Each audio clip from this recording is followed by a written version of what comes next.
আমার মনে হয়েছে মুসলিম পুরুষদের একাধিক বিয়ে করাটা অনৈতিক আর অশ্লীল। আপনি এ ব্যাপারে কি বলবেন? আমি এ ব্যাপারে কারণটা জানি, তবে এখানে আপনার দৃষ্টিভঙ্গিটা জানতে চাচ্ছি। আর যদি কখনো খ্রিস্টান ধর্ম আর ইসলাম ধর্ম একত্রিত হয়, আমার মতে মুসলিমদের একজন স্ত্রী থাকাই উচিত। বোন, খুব সুন্দর প্রশ্ন করেছেন, খুবই কমন প্রশ্ন, খুবই গুরুত্বপূর্ণ প্রশ্ন। আপনি বললেন যে আপনার কাছে মনে হয় মুসলিম পুরুষদের বিয়ে করাটা হচ্ছে একটা অনৈতিক কাজ, আর আপনি বললেন যে খ্রিস্টান এবং মুসলিমরা যদি কখনো একতাবদ্ধ হয় তাহলে খুব ভালো হবে। আমিও সেটাই করতে চাই, তবে একতাবদ্ধ হবে সত্যের উপর ভিত্তি করে, মিথ্যার উপর নয়। কোরআন হচ্ছে এই পৃথিবীর বুকে একমাত্র ধর্মগ্রন্থ যেটা বলছে মাত্র একটা বিয়ে করো। পৃথিবীতে আর কোনো ধর্মগ্রন্থ খুঁজে পাবেন না, হোক সেটা বাইবেল অথবা ধরেন রামায়ণ অথবা মহাভারত কিংবা বেদ, কোরআন বাদে আর কেউ বলছে না মাত্র একটা বিয়ে করো। হিন্দু ধর্মগ্রন্থ পড়লে দেখতে পাবেন, যদি হিন্দু ধর্মগ্রন্থ পড়ে দেখেন রামায়ণ, সেখানে শ্রীরামের বাবা রাজা দশরথ, তার একাধিক স্ত্রী ছিল। এরপর মহাভারত পড়লে দেখবেন শ্রীকৃষ্ণ, তার কতজন স্ত্রী ছিল? 4 জন, 10 জন, 1000 জন, তার ছিল 16,108 জন স্ত্রী। এরপর বাইবেল পড়েন, বাইবেল পড়লে দেখবেন সুলাইমানের 700 জন স্ত্রী ছিল। বাইবেলের কথা অনুযায়ী ইব্রাহিমের 3 জন স্ত্রী ছিল। তাহলে বাইবেলের কথা অনুযায়ী, ইহুদি আর খ্রিস্টান ধর্ম অনুযায়ী, একজন পুরুষ যত খুশি বিয়ে করতে পারে, 4, 5, 10, 1000, কোনো সীমা পরিসীমা নেই। ইসলাম একটা সীমা বেঁধে দিয়েছে। কোরআন বলছে সূরা নিসা অধ্যায় নম্বর 4 আয়াত নম্বর 3, তোমার পছন্দের নারীদের বিয়ে করো 2, 3 বা 4 জনকে, তবে যদি সুবিচার করতে না পারো তাহলে একটা বিয়ে করো। হিন্দু ধর্ম অনুযায়ী,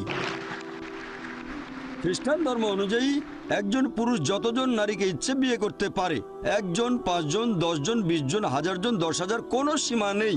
ইসলাম বলছে পছন্দের নারীদের বিয়ে করো 2, 3 বা 4 জন, তবে সুবিচার করতে না পারলে মাত্র একটা বিয়ে করো। তাহলে ইসলাম বলছে সুবিচার করতে পারলে একাধিক বিয়ে করবেন, তা না হলে করবেন না, আর সুবিচার করতে পারলে সর্বোচ্চ 4 জন। এবারে আসুন দেখি কোরআন কি বলছে। পবিত্র কোরআনে সূরা নিসা অধ্যায় 4 আয়াত নম্বর 129, স্ত্রীগণের প্রতি সুবিচার করা কঠিন, সেজন্য তাদের থেকে পুরোপুরি মুখ ফিরিয়ে নিও না। অনেকের মনে এরকম ভুল ধারণা আছে যে ইসলামে 4 জন স্ত্রী থাকা বাধ্যতামূলক। এটা বাধ্যতামূলক না, একাধিক স্ত্রী রাখার ব্যাপারটা ঐচ্ছিক ব্যাপার, এটা মুবাহ। তবে যদি একাধিক বিয়ে করেন আর সুবিচার করতে না পারেন তাহলে সমস্যায় পড়ে যাবেন। এবার আসুন দেখি এর পেছনে কারণটা আসলে কি। আমি এখানে কারণটা বলছি, তারপর আপনি চাইলে পাল্টা প্রশ্ন করতে পারেন। লজিক্যাল কারণটা যে ইসলাম ধর্ম কেন কিছু পুরুষকে একাধিক বিয়ে করার অনুমতি দিয়েছে। এখন ভালো করে দেখলে বুঝতে পারবেন যে ছেলে আর মেয়ে সন্তান জন্মায় সমান অনুপাতে। তবে শিশু বিশেষজ্ঞদের জিজ্ঞেস করে জানতে পারবেন, শিশুদের রোগের উপর যারা বিশেষজ্ঞ তারা এটা বলবেন যে মেয়ে শিশুরা ছেলে শিশুর চেয়ে রোগ জীবাণুকে ভালোভাবে প্রতিরোধ করতে পারে, তাই শিশুকালে মেয়েদের তুলনায় বেশি ছেলে শিশু মারা যায়। তারপরে সময় বয়ে যায়, মানুষ মারা যায় ধূমপানের কারণে, তারপর মারা যায় বিভিন্ন রকম অসুখ বিসুখে, মারা যায় মদ পানের কারণে, মারা যায় যুদ্ধে, অ্যাক্সিডেন্টেও মারা যায়। এসব জায়গায় তো মহিলাদের চেয়ে বেশি পুরুষ মারা যায়। যদি এখনকার দিনের পৃথিবীর দিকে তাকান, পৃথিবীতে এখন মহিলাদের সংখ্যা পুরুষদের চেয়ে অনেক বেশি, পুরুষের তুলনায় মহিলার সংখ্যা বেশি। তৃতীয় বিশ্বের কিছু দেশ এটার ব্যতিক্রম, যেমন আমার নিজের দেশ ভারত, সেখানে মহিলাদের সংখ্যা পুরুষদের চেয়ে কম। এটার প্রধান কারণ হলো মেয়ে ভ্রূণ হত্যা করা আর মেয়ে শিশু হত্যা করা। যদি মেয়ে ভ্রূণ আর মেয়ে শিশু হত্যা করার মতো অশুভ কাজটা বন্ধ করা হয় তাহলে ভারতেও একসময় মহিলার সংখ্যা অনেক বেশি হয়ে যাবে পুরুষের তুলনায়। এখনকার পরিসংখ্যান অনুযায়ী শুধু নিউ ইয়র্কে পুরুষের তুলনায় মহিলার সংখ্যা বেশি প্রায় 10 লক্ষ। শুধুমাত্র আমেরিকাতে পুরুষের তুলনায় মহিলাদের সংখ্যা বেশি 78 লক্ষ। শুধু জার্মানিতে পুরুষের চেয়ে মহিলা বেশি 50 লক্ষ। শুধু যুক্তরাজ্যে পুরুষের তুলনায় মহিলা বেশি 40 লাখ। শুধু রাশিয়ায় পুরুষের চেয়ে মহিলা বেশি 90 লাখ। আর এটা আল্লাহ শুধু ভালো জানেন পুরো পৃথিবীতে পুরুষের তুলনায় মহিলার সংখ্যা কতজন বেশি। আর ধরেন তর্কের খাতিরে আপনার কথা মেনে নিলাম যে একজন পুরুষ মাত্র একজন মহিলাকে বিয়ে করবে। আর ধরেন আমার বোন থাকে আমেরিকায় আর সেখানে সব পুরুষ বিয়ে করে ফেলেছে, অথবা ধরেন আপনার বোন থেকে আমেরিকায় আর সব পুরুষই সেখানে বিয়ে করে ফেলেছে। প্রত্যেক পুরুষ একজন করে মহিলাকে বিয়ে করেছে। তারপরও আমেরিকাতে 78 লক্ষ মহিলা থাকবে যারা পাবে না জীবন সঙ্গী। তখন এই 78 লক্ষ মহিলার সামনে যে পথটা খোলা থাকবে যে হয় তারা এমন কাউকে বিয়ে করবে যার একজন স্ত্রী আছে, নয়তো হবে জনগণের সম্পত্তি। লোকে হয়তো বলবে জনগণের সম্পত্তি? ভাই জাকির, এটা তো কঠিন কথা। এটাই সবচেয়ে ভদ্র ভাষা যেটা আমি বলতে পারি। এর চেয়ে ভদ্র ভাষা আমার জানা নেই। হয় একজন পুরুষকে বিয়ে করেন যার একজন স্ত্রী আছে, নয়তো হবেন জনগণের সম্পত্তি, আর কোনো উপায় নেই। তাহলে বুঝতে পারছেন যে আমেরিকার পরিসংখ্যান অনুযায়ী একজন সাধারণ আমেরিকান বিয়ে করার আগে তাদের গড়ে 8 জন যৌন সঙ্গী রাখতে পারে। কারো হয়তো 2 জন, কারো 10 জন, কারো বা 20 জন।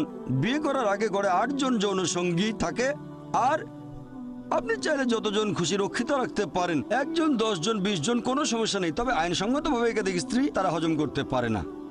যে কোনো ভদ্রমহিলাকে জিজ্ঞেস করেন, যদি কেউ একজন পুরুষের আইনসম্মত দ্বিতীয় স্ত্রী হয়, সে নিরাপত্তা পাবে, সম্মান পাবে, তার অধিকারগুলো পাবে। আর রক্ষিত হলে সেখানে কোনো সম্মান নেই, কোনো অধিকার নেই, তাকে নিচু করা হয়েছে। তাহলে ইসলাম মানবজাতির সমস্যাগুলোর সমাধান দেয়। বর্তমানে পৃথিবীতে পুরুষের চেয়ে মহিলার সংখ্যা অনেক বেশি। আমার মতে ইসলাম ধর্ম কিছু পুরুষকে একাধিক বিয়ে করার অনুমতি দিয়েছে, যাতে করে মহিলারা ভদ্রভাবে থাকতে পারে। তা না হলে এটা সম্ভব নয়। আমি আপনার সঙ্গে একমত। আপনার কথাটা আমি মানিবন যে একজন মহিলা তার স্বামীকে শেয়ার করতে চাইবে না। আমি আপনার সঙ্গে একমত, মহিলারা স্বামীকে শেয়ার করতে চাইবে না কখনোই। আর সাধারণ পরিস্থিতিতে কোনো মহিলা চাইবে না যে তার স্বামী আরেকটা বিয়ে করুক। তবে ইসলামিক শরিয়া বলছে একটা বড় ক্ষতি ঠেকানোর জন্য ছোট ক্ষতি হওয়া ভালো। একজন ভালো মুসলিম মহিলা যে পৃথিবীর অবস্থা জানেন, সে এই ছোট ক্ষতি মেনে নিতে আপত্তি করবে না। মানে স্বামীকে শেয়ার করা, যাতে বড় ক্ষতি ঠেকানো যায়, অর্থাৎ আরেকজন বোনকে যেন জনগণের সম্পত্তি না হতে হয়। হ্যাঁ বোন, আর কিছু বলবেন? আমি এটাকে অনৈতিক বলছি, কারণ যে মহিলার একাধিক পুরুষ সঙ্গী থাকে সে একজন খারাপ মহিলা, কিন্তু একজন পুরুষের একাধিক স্ত্রী থাকলে সেখানে কোনো সমস্যা নেই, তাই না? এই প্রশ্নটা খুব সুন্দর বোন। আপনি প্রশ্ন করলেন যে কোনো পুরুষের একাধিক স্ত্রী থাকলে সে কি ভালো মানুষ? না, একজন পুরুষের একাধিক স্ত্রী থাকলে কোনো সমস্যা নেই, তবে একাধিক স্ত্রী থাকলেও সে খারাপ হতে পারে। যেমন ধরেন আমেরিকায় কারো রক্ষিতা আছে, হয়তো 4 জন, 5 জন অথবা 10 জন। এমনকি ভারতেও সে একজন ভালো লোক না, তবে সে যদি হয় আইনসম্মত স্ত্রী, যদি সে বিয়ে করে, বিয়ের সময় তাকে প্রাপ্য অধিকারগুলো দেওয়া হবে, মোহর দেওয়া হবে, একই সময় সুবিচার করা হবে, তাহলে সে ভালো মানুষ। তবে আপনার পাল্টা প্রশ্ন যে মহিলারা কেন একাধিক পুরুষকে বিয়ে করতে পারে না, ঠিক এটাই তো আপনার প্রশ্ন, যে মহিলারা কেন একাধিক বিয়ে করতে পারে না, এই তো? আসলে আমি বলতে চাচ্ছি, যদি মহিলাদের সংখ্যা কমে যায় আর পুরুষের সংখ্যা বেড়ে যায়, তাহলে একজন মহিলার 2-3 জন স্বামী থাকতে পারে। খুব সুন্দর প্রশ্ন করেছেন যে যদি এরকম হয়, তবে আল্লাহ সুবহানাহু ওয়া তাআলা আমাদের সৃষ্টিকর্তা, তিনি অনেক ভালো জানেন আমাদের চেয়ে, তিনি আমাদের স্রষ্টা। এখানে কারণটা হচ্ছে আল্লাহ মহিলাদের শক্ত করে বানিয়েছেন। মহিলারা মেডিকেলি পুরুষের চেয়ে অনেক বেশি শক্ত। এটা কি জানেন? আমি একজন মেডিকেল ডাক্তার। মেডিকেলি মহিলারা পুরুষের চেয়ে অনেক বেশি দিন বাঁচে। আমরা ভাবি পুরুষের শক্তি বেশি, শরীরের জোরটা একটু বেশি, তবে মেডিকেলি মহিলাদের শক্তি বেশি। মহিলারা অনেক দিন বেশি বাঁচে। মহিলাদের গড়ায়ু পুরুষের আয়ুর চেয়ে কয়েক বছর বেশি। শিশুকালেও মেয়েরা তুলনায় কম মারা যায়। এবার আপনার প্রশ্নটা নিয়ে বলি যে ইসলাম পুরুষদের অনুমতি দিয়েছে তারা একাধিক বিয়ে করতে পারে, কিন্তু এখানে মহিলাদের একাধিক বিয়ের অনুমতি দেওয়া হয়নি কেন? কারণটা হচ্ছে একজন পুরুষের যদি একাধিক স্ত্রী থাকে, যদি সন্তান জন্ম নেয়, আপনি সহজেই বুঝতে পারবেন সেই সন্তানের বাবাকে আর মাকে। তবে একজন মহিলার যদি একাধিক স্বামী থাকে, যদি সন্তান জন্ম নেয়, তাহলে মাকে খুঁজে পাবেন, বাবাকে বের করতে পারবেন না।